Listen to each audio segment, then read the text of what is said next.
This is to the Texas football offices what the Oval Office is to the White House. This is Mack Brown's Central Command, the office of the head coach of Texas football. We're talking now because on Thursday, you get a chance to go out, practice a little spring football. So what have you seen from the guys in the offseason leading up to the start of spring? A lot of momentum and confidence carried from the fourth quarter at Oregon State. They knew we beat a good football team. They knew we were in trouble at halftime, and we were really aggressive in attacking on both sides of the ball and in the kicking game in that late third and fourth quarter. And that's the attitude that we're taking into spring practice. It's been an outstanding offseason program, partially because it's the third year of Benny Wiley and Jeff Madden. We've had great staff continuity. We have an older team for the first time. Finally. So we're seeing more leadership and discipline and morale working within. So it's an exciting time to get ready to start on Thursday. Well, you mentioned attitude. I know energy is important as well. And just to do a quick recap for the coaching staff, you got fall camp, regular season, bowl season, signing day, junior days. It's natural to get tired, but at the same time, you're demanding your young guys to come out and show that energy. So what is the impact that the energy of the staff has on spring football practice, and how do you get that back when you're doing so much? I think it's because you see the end result, and you want to get back to being one of the top football programs in the country, where we deserve to be and our fans deserve to be, and we can smell it. We're so close. We know it's coming, and the guys have already had one junior day. We've got another one coming up this weekend, and that's fun for us. We had 25 at the first junior day, another 25. I've already got 8 commitments for 2014. So it's changes. Changes in the offense, changes in the defense. Only one change on the staff, and he knew a lot of the guys on the staff. So a lot of things that are really upbeat and positive moving forward, and we feel like that all of the energy and work that we've put into the last 2 years are going to start. They've shown some results, but they're going to start showing more results next year than the previous 2 years in our estimation. I think some people wonder what actually is gained and the impact that spring football can have on the following regular season. Can you give us an example of something that you saw develop in the last spring football session that was a big major point when it came to the ensuing season? Yes, we've become tougher in both lines of scrimmage, and that was one of our objectives. David Ash and Case McCoy have grown up more, and they're more comfortable running offenses right now. The young guys have to get to that point this spring, but we've got 2 older quarterbacks. We haven't had that in 2 or 3 years. We started out with Garrett with a new offense, and then he leaves, and all of a sudden these 2 were puppies, and now they've grown up, so they've been out there. They've earned their stripes, and now we got older receivers for them to throw to. We got the same offensive line coming back. We got speed.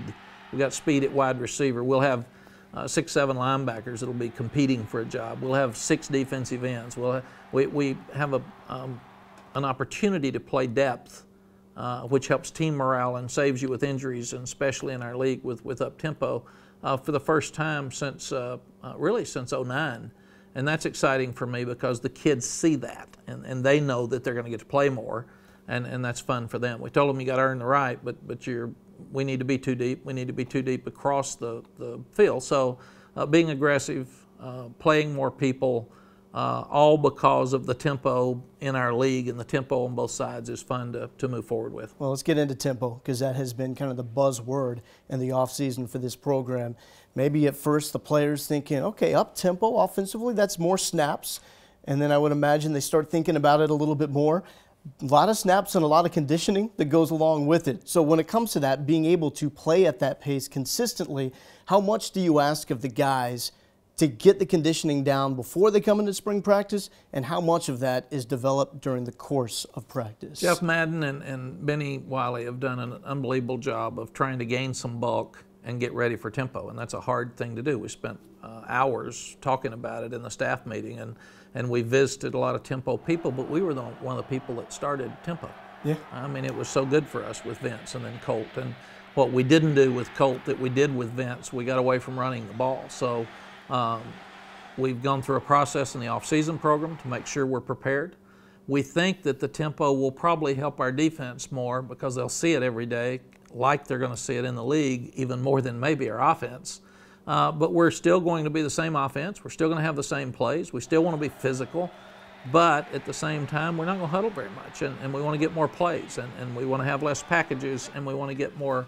We want to identify our playmakers on each side of the ball, and then make sure we're playing to their hands and getting the ball in the hands of the offensive guys. And if it's a Sergio Kendall pass rusher like Alex Okafor in the bowl game against Oregon State, we need to make sure that we find the right matchups and put our key guys that are identified this spring in positions to be successful next fall on defense as well. So tempo works with offense and defense, as you mentioned. There's a lot of misconceptions, knee-jerk reactions when people hear up-tempo. They start automatically assuming it's empty, 5 wides, you're just passing the ball everywhere, and you cannot be a power running team when you go up-tempo. Why are those misconceptions, and why can you do some of those things with authority and with power in the ground game? In my experience, is people want to label something as zone blocking, and that's good for those that like it and horrible for those that don't. They want to do man blocking. You can't man block anymore. Well, it's all a combination of everything, and all we're doing is the same things we've been doing, but we want to get more plays.